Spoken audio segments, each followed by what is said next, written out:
mid and late 80s, we were in the crosshairs of many of the northeastern cities who were running out of space for their landfills, for their garbage. They were looking to, use Kentucky as their dumping ground.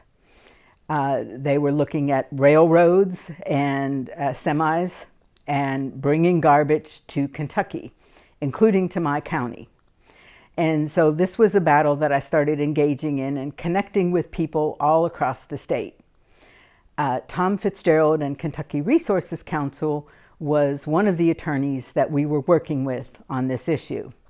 Kentucky also had very lax landfill laws at the time, so you could basically put a new landfill anywhere. We hit upon strategies that had been tried in a few other states, primarily the idea that local people, if you take responsibility for your garbage, if you have laws in terms of being able to pick up the garbage and being able to properly dispose of the garbage, then you should also have some control over landfills that are sited in your county, so that someone from out of state can't just buy a lot of land and start using your county as a dumping ground.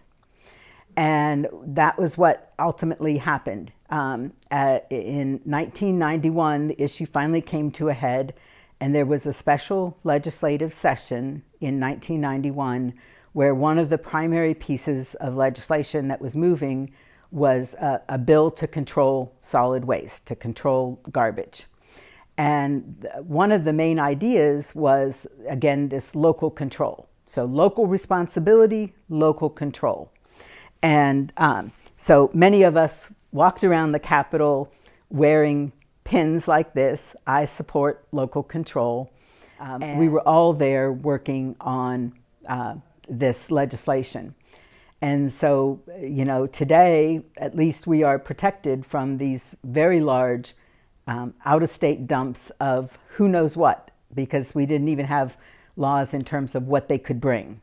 So this was a major victory, and it was one of the few times in the last few decades where Fitz has polished his dress shoes and worn his dress shoes. And those who know Fitz will know about his dress shoes.